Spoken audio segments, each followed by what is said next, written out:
Welcome to the Endgame, the show where we go through all aspects of an MMO to help you decide if it's actually worth your time. This week, we're having a look at HeroWarz. HeroWarz is a Korean 2.5D top-down action RPG that was developed by A.Storm and published by KOG Games, the same people responsible for A.Storm and Grand Chase. The game was released a few months ago and features instance dungeons with 2 hub worlds and a character roster instead of classes. HeroWarz is free to play, with a cash shop that's mainly cosmetics with the occasional mount. However, it does feature a VIP membership that increases stats by a flat percentage depending on VIP level and grants extra items at the end of certain dungeons. HeroWarz has a top-down action RPG combat system kind of like what you'd expect with Diablo 3 or Path of Exile. Unlike those games, however, you only fight in short, linear instance dungeons that can take anywhere from 3 to 8 minutes to complete. At the end of these dungeons, you can pick 2 out of 6 cards to loot, and you could get anything from amazing epic gear to a pathetic amount of gold. And you actually get an extra card if you have VIP status.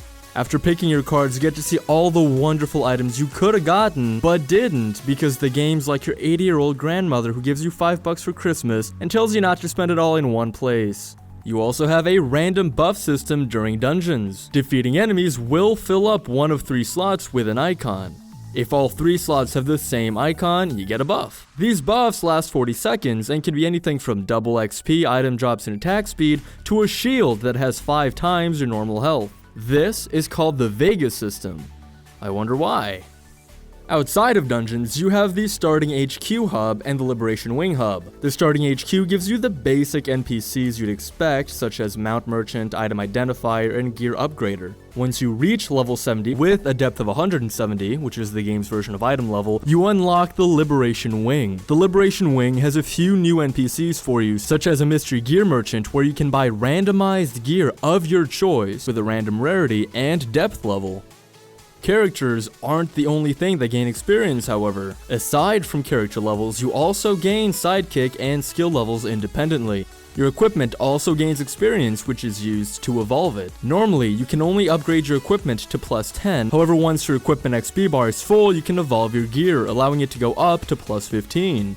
So let's talk about skill points first. In HeroWarz, you have a skill bar that levels up independently from your character and grants you points to allocate to whatever ability you want. It levels a lot slower too, and when my character was about level 100, I still had under 60 skill points. The good news, however, is that you can reset your skills at any time, and unlocking skills does not use skill points. You only use those when you want to actually level up an ability. Then you have sidekicks. You can think of sidekicks as extra abilities that occupy your F1 to F4 slots. Sidekicks are account-wide, meaning once you've unlocked and leveled a sidekick on one character, it can be accessed by all your characters. You level up sidekicks by equipping and utilizing them, and you can allocate those levels to one of 4 abilities. Now, you only start off with the first ability unlocked, so you'll have to unlock the other 3 by ranking up your sidekicks through special books you can buy from merchants. Sidekicks are extremely useful, and some are absolutely necessary for making your kit work properly, so it is definitely worth taking the time to experiment and level them up properly. Now, there's a few ways to unlock new sidekicks. You can buy them from merchants, defeat third world bosses,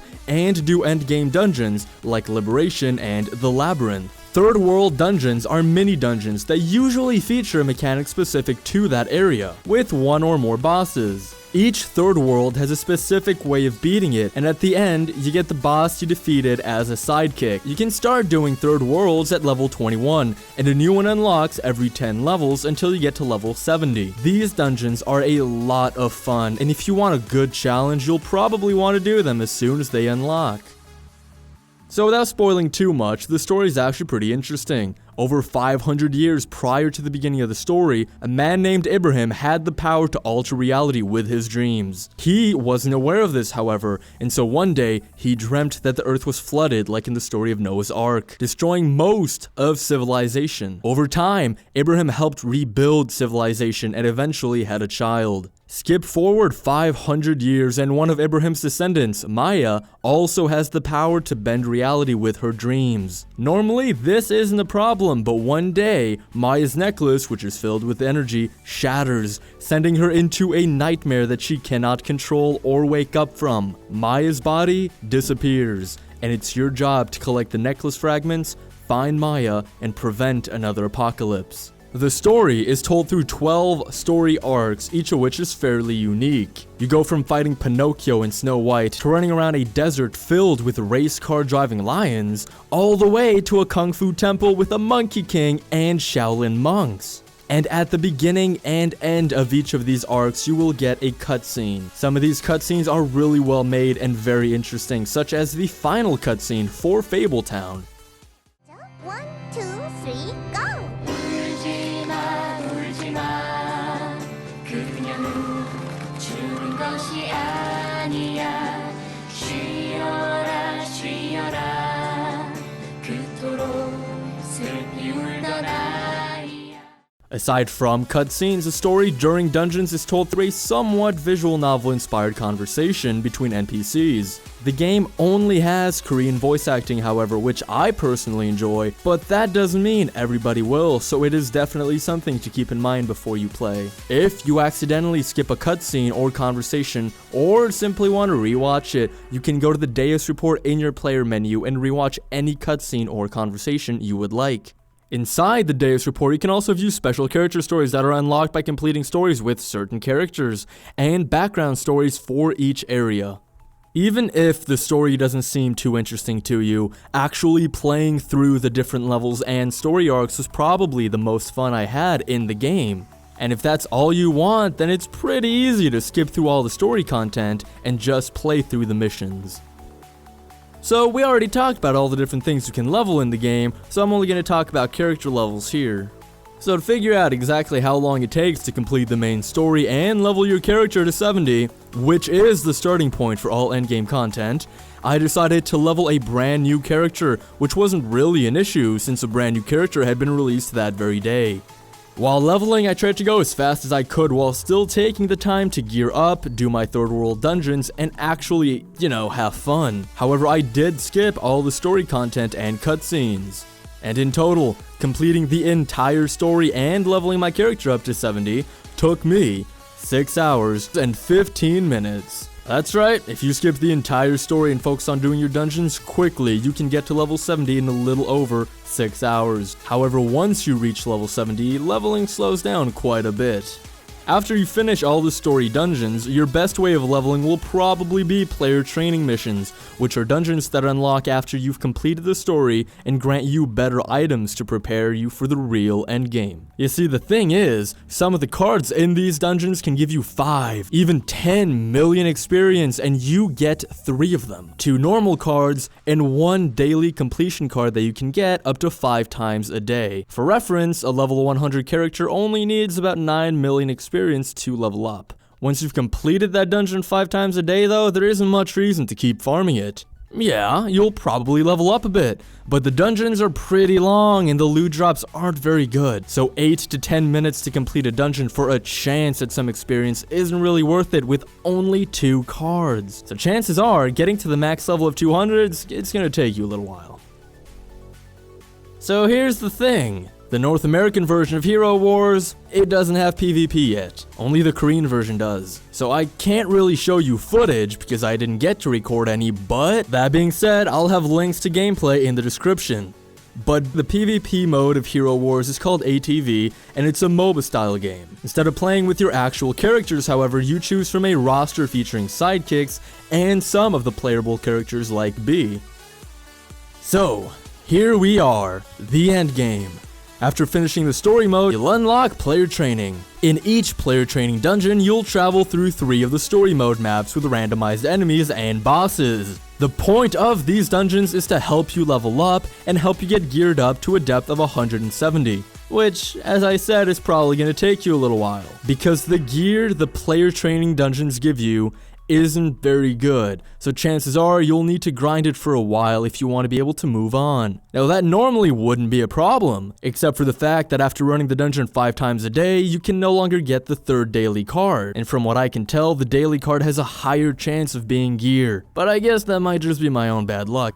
Aside from player dungeons, you can access the Labyrinth. To unlock the labyrinth, you'll just have to complete all the third world dungeons, which if you have a depth of 160 or under is probably going to be a little bit more difficult. The labyrinth can give you amazing gear, however, except for the fact that it is borderline impossible for anyone under 175 to 180 depth to solo. In the labyrinth, you fight through harder versions of the third world dungeons to get better gear, except you don't get to choose what dungeons you fight in, so I really wouldn't recommend doing it solo early on. The good news though is that if you have any high level friends, you can always ask them to run you through it. Oh right, and there's a daily limit on how many times you can do that too. In fact, almost everything in Endgame has a limit to it. Most of the time it's a daily limit, however one dungeon does have a monthly limit. The 210 depth dungeon can only be run once per month. Now this is absolutely insane to me. You're supposed to get more content as you level up and get to Endgame, not less. Once you reach a depth of 170, you'll unlock Liberation and the Liberation Wing. Liberation is essentially the same thing as player training, however, except with 4 special bosses called divers, some of which drop sidekicks. Yep, that's right, you fight through 3 random story mode maps, fighting random enemies and bosses. Except this time, there's 4 bosses instead of 3, and you fight all 4 at the same time at the end of the dungeon. But you also unlock the Liberation Wing, which gives you access to a bunch of new NPCs, like a mystery gear merchant, a sidekick merchant, and a gear diver. Now here's how the diving system works. You need 2 pieces of gear, the gear whose depth you want to increase and the fodder gear. The gear you want to increase needs to be at least 100 depth or higher and be rare or better. The fodder gear then needs to have a higher depth than your other gear and be the same or higher rarity as the other gear. Doing this allows you to increase the depth of your chosen gear without actually changing or increasing the stats in any way. So basically, you get to unlock the harder content without actually getting any stronger. The only real new content I found was a boss rush mode you unlock at 180 depth. You fight 4 bosses in a small area and you can do it once a day, and that's it. This game is great. It's a lot of fun and it has so much personality. I just wish they'd put as much attention into the endgame content as they did in the characters and story mode. It really is a shame because I really do like this game and I want to be able to recommend it, but I just can't. If you're looking for a fun game to play with a couple of friends for a few hours, then definitely look into it. But if you're looking for a new action RPG MMO to put a lot of time in, I'd say probably wait a few months and see if they add more content. Alright, I hope this was helpful to you, and please consider subscribing if you're interested in new videos coming out every Wednesday. Also, comment down below if you have a game you'd like me to cover next. Thank you for watching, and happy leveling.